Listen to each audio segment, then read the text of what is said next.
Well, hello everybody, hope you're all doing very well. My name, as always, is Frank. I hope you're having a fantastic day, wherever you are watching this. Today, we have been busy making a lot of money. I am on the way back from selling the last load of our young calf stock.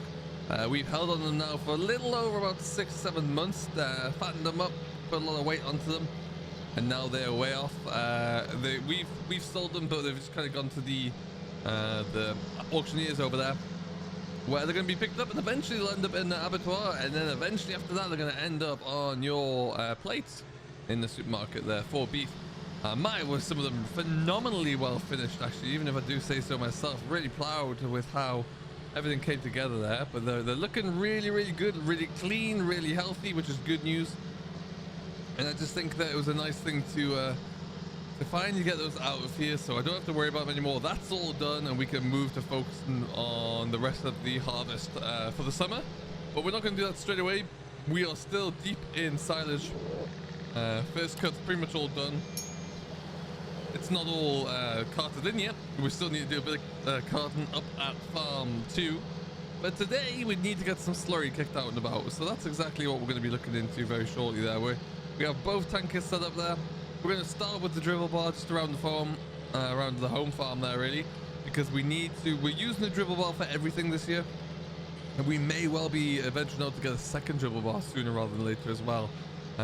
Looking to see if I can get a bit of a grant to help with that one, because we need to get ourselves in the position that we're able to move forward and comply with whatever the next set of regulations may be coming in 2025, which is really, you know, from a planning standpoint, not that far away. So we need to get ourselves ready to roll with that, and as soon as we do, the better in my mind. So we'll use the big high spec with the tanker on today. The Abbey tanker we're using more at the moment. It does have a splash plate on the back, but it's used more at the moment as a carting tanker, really, transport tanker. So we'll because we did recently just buy a really nice new Red Rock nurse tank.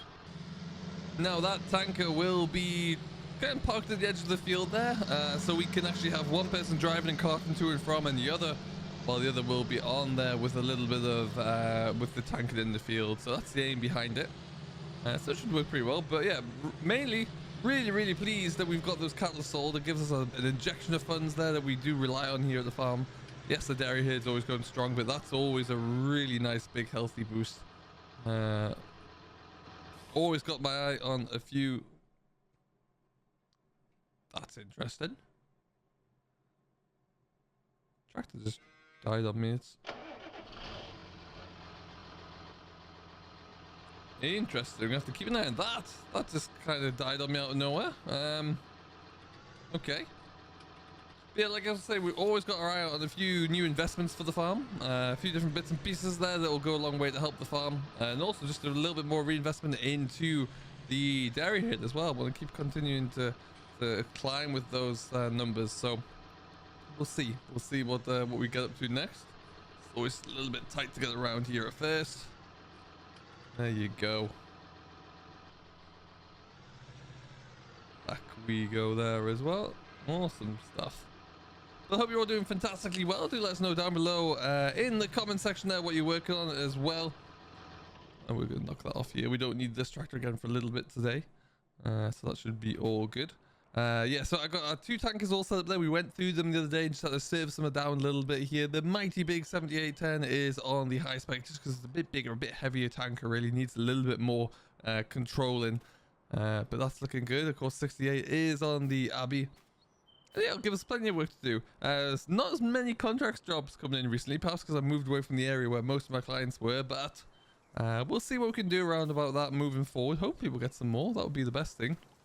And we'll see how it goes. But yeah, ultimately I think this is a beautiful tanker actually. With 6-meter drill bar on the back there as well. Love to get that onto the two of those moving at any time.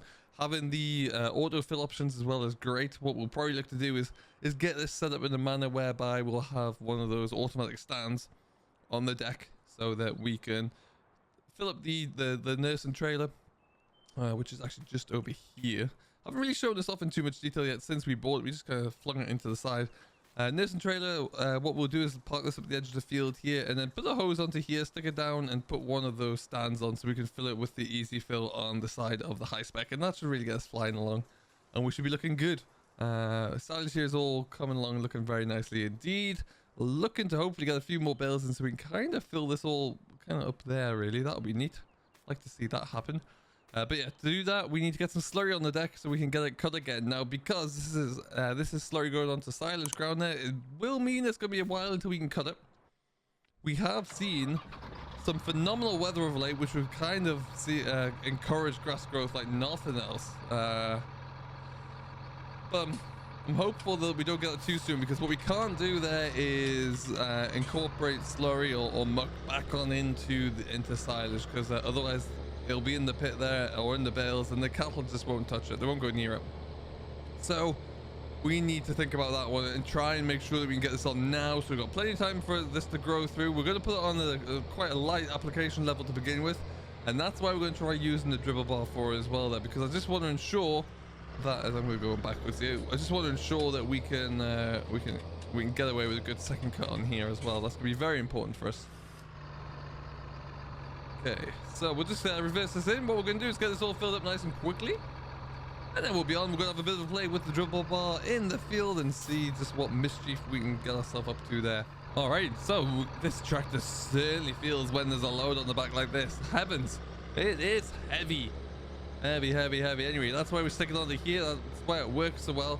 We're just going to creep our way through to the first field here, and then we'll get some of this kicked into gear. We got a lot of muck. We could spread muck onto here. We do produce an awful lot of it, but as many of you out there will know, much like the slurry really, you've got it, the muck doesn't break down anywhere near as fast as the slurry. It doesn't get absorbed in as well, so that will often be just lying there at the bottom of the grass, and it'll get pulled in by the mower there, which is just catastrophic really, because you can't pick it out there, you can't avoid it, and it ends very, very badly.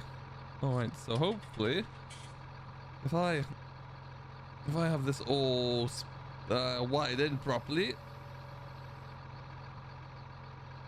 which I think I do, you should see there comes some booms. That's what you want to see.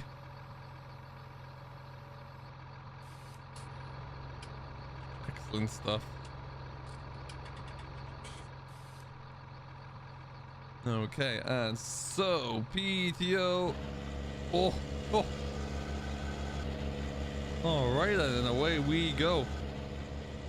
Like I say, we're putting on a lower dose than perhaps usually would, but it's gonna be enough to get this grass really kicking off, really growing through there.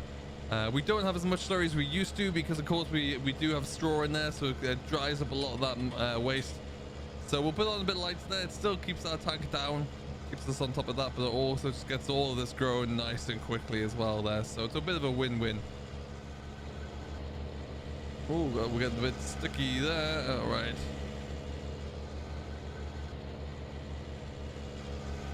Perfect stuff. And away we continue. Yeah, as you can see, it is very watery, the stuff that we got in here. There's not too much in the way of debris in the tank there, in the lagoon there either, which is good. No crust to it per se. Little one, but nothing major. So yeah, ultimately it's decent stuff for what we need right now. It's nice and dry. The soil's dry, so it should absorb in pretty quickly, and then really it'll be like rocket fuel for this grass to get away there, which is always what you want to see. What we will do as well as we get through this field here, we'll take up the drone just to kind of show you what we're looking like here as we crack on. And this is it. This is the extent of our days at the moment here, just pushing through, trying to get as many jobs done as possible. It's not always easy, as you can imagine, but we make the most of it. Around the corner we go here. There you go. Oh, I'm gonna hit the dribble bar. Stop. I don't want to do that. I'm a bit too close. Trying to concentrate on two main things at once there, Frank, and failing at them all, so that's good. There you go. So let us know if you are out on the slurry there. I know a lot of you boys and girls got this cut pretty much done now, so let us know how the slurry job's going if you're on with that. Let us know how your first cut was as well. A lot of good grass growing conditions out and about there, which is always pretty cool to see. Okay, and yeah, everything else is everything's coming along very well indeed. After this, next job for us really will be to get everything looking good with our spring drill crops.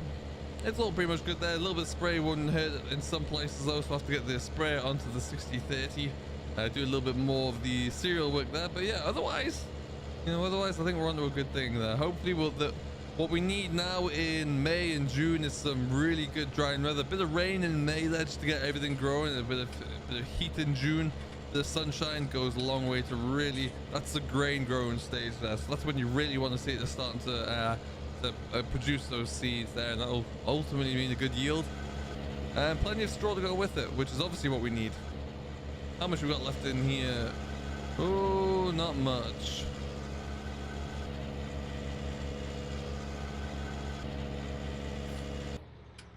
To the point where I think we'll just stop about here. We'll go and fill her up.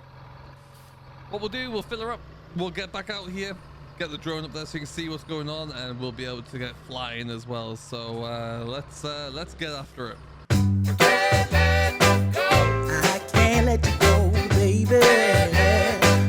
I just wanna tell you that. No.